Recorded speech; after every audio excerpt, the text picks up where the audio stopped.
Hello, welcome back to Bill's Workbench. Today I have got a lathe. We saw the unboxing of this Unimat SL DB200. And today we're going to be focusing on the tailstock. The tailstock is part in the back. I think I've got those names right. I am an amateur when it comes to lathes. I don't know a darn thing about them other than what I've seen on YouTube, just like you. Or if you know a lot about them, that's wonderful. I'd like to learn all about these things. Comment below what you think about this lathe and what you think about the way I am taking about on cleaning this up and getting it ready to go. So we are going to work on the tailstock today. We're going to do that. We're going to remove it. We're going to inspect it. And then we're going to inventory and diagram it, clean it, and then reassemble the tailstock. I am missing a M6 bolt here, so I will be replacing that with a brand new M6 bolt to put in that spot, and that locks the tailstock so you can't move it back and forth. What I thought was interesting about this, if we look at that photo of this bolt right here, this bolt says M6 on the side, which is quite neat. Today they have markings on the top. They have a 3-letter marking that designate what kind of bolt it is, but in the old days, they just wrote M6 in the sides. I thought that was pretty cool. Let me know if that's unique to this or not. All right, let's get our, I think it's an M5 Allen wrench. This thing is made in Austria. So we'll get started by taking off that part. Now I have loosened this up a little bit. I haven't taken it off, but I have loosened up some of the screws to make it easier on camera to take it apart. Let's get the lathe out of the way. You notice too on my workbench, I don't have that gray thing anymore. I took it off, I got tired of it. Looking at all the other cool YouTube channels out there in the world, they have a wooden workbench. I have a wooden workbench too, and theirs looks really nice because it's all dinged up. Mine is not dinged up yet, but it will be soon. All right, there is the shot. What else do we have? Okay, so we've got, this is the M6 that came out of it. Where's the M? This is the M6 I'm going to be putting in it. Let's get those sizes for you. I've been looking around on the internets, and I haven't seen the sizes for these bolts. So I thought I would share them as I take it apart. So the one that's on the clamp right here, the clamps to here, is 20 millimeters. So it's an M6 by 20. I'm going to be using an M6 by, I think it's a 16 for the locking spot. And it seems to work well. If we take a look at how far deep it goes, it's pretty good. That'll give enough thread in order to lock that down. We need to get this top piece apart. Let's find my vintage screwdriver that I just found. If you have one of these, comment below if you know what they are. Hello, future Bill here. I decided to, after editing this, let's take it apart again and show you how to take it apart correctly. I also have a diagram here that I'll show here. You can screenshot that if you'd like. All right, we'll start. You start by removing the M6 by 20 cap head screw here, and then that removes it from the lathe. This drops to the bottom. You pull it out, and this pops right off. Then what you do is you remove the 2 grub screws. Yeah, you remove the grub screw, and then you loosen this up until the tailstock ram comes out, like that. And then this grub screw here is what's holding this in place. You take that grub screw out, and you can pull this whole assembly out like that. And then you got the guide pin, which is what they call this, and then you have the drive screw. You need an M8 wrench. to remove this M6 or M5 nut here.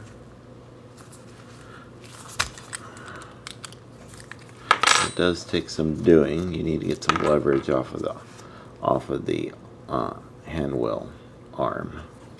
I think that's what that's called. No, the handle. And you can unscrew that from there.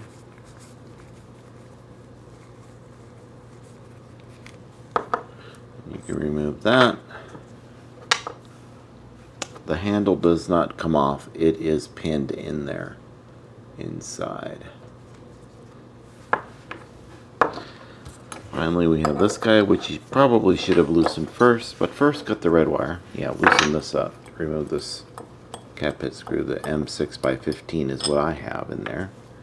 And there is a little washer inside of here as well. So make sure you remove that. And there's that washer. There you go. That is the disassembly of the tailstock.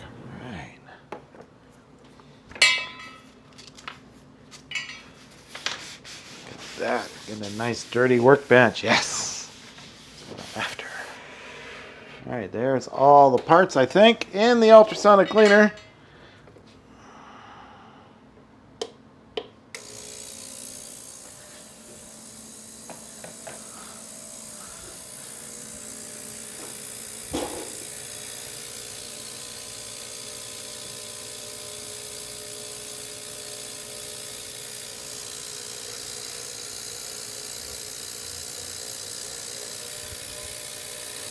We get done with the cleaning, I will turn this back on and we'll get to inspection and measuring and drawing.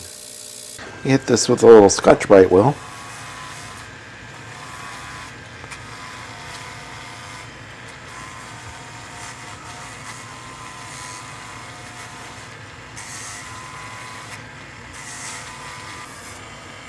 Very, very light pressure.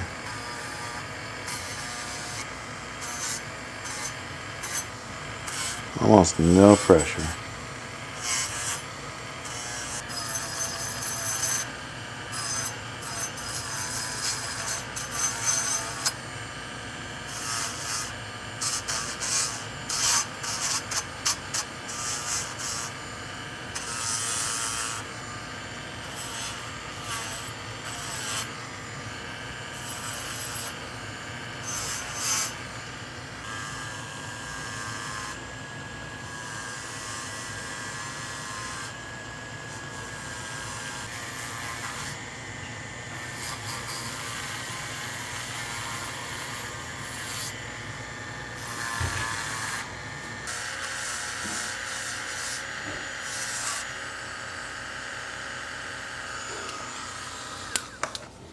Alright, that's all the parts. I'm back. Well, yeah, I'm back. You've been here all along, I hope. Anyway, I took the time to not only document what the parts are called so that I can learn what they're called, but I also drew them up and dimensioned them. And my drafting skills aren't what they used to be, but hey, I've got it written down. I will have these downloadable for you should you want them. Alright, let's reassemble it. The way I assembled it last time, I put the guide pin back in here. Wait, no, the guide pin goes in here. Guide pin with that end towards here. There we go. Then we can put in the cone point grub screw in here. This is an M6 grub screw, in case you need one. This one can tighten up. You can snug that one. This one I don't snug this one because it rests up against this. It sits inside of here. It goes back and forth, and if you tighten it, then it's not as nice. Alright, so we'll screw this in like this. Reverse thread.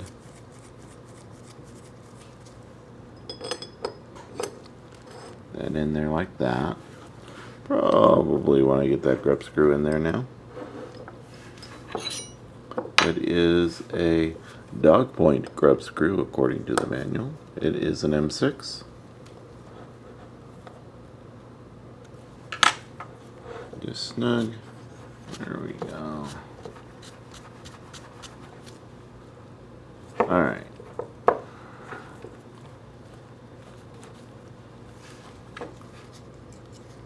Let's see how this works. This is the tricky part, trying to get this play. And I've got this pretty tight, so I'm going to get the nut snug. I'm going to hold the nut still, and I'm going to move the hand wheel to tighten up against the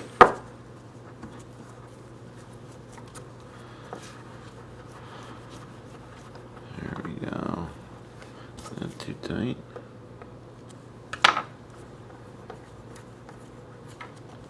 Alright, look at that. Nice and smooth. No end play. Nice.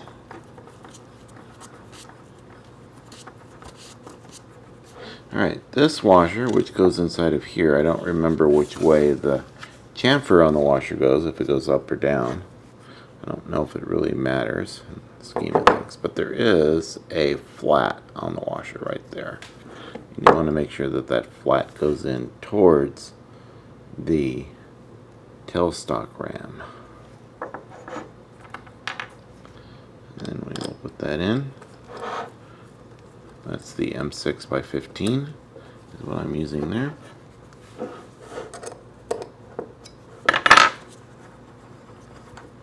Check here. Everything's still smooth. Goes like this. Actually, when it goes on the lathe, it's, you know, this is underneath the rods, of course.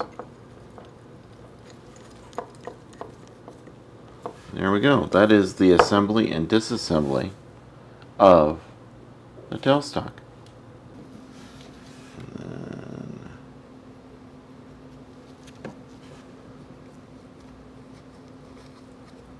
oil in there. It goes in like that. What I found was this end here is a little coned, like a collet, so when it gets pushed in, it centers itself. These are all the things I'm learning.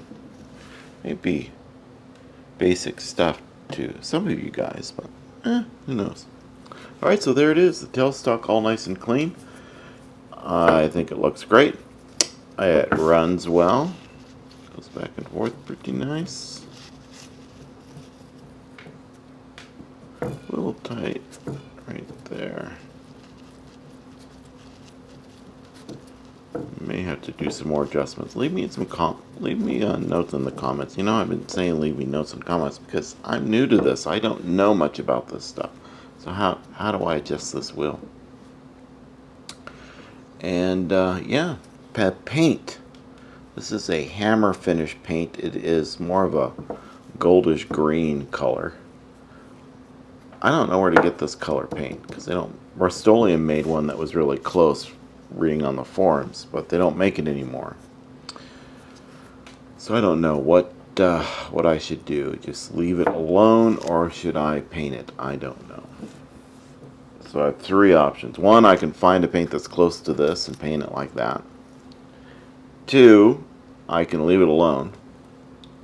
Or three, I can paint it a hammered black. I don't know. I don't know what to do. Let me know your thoughts.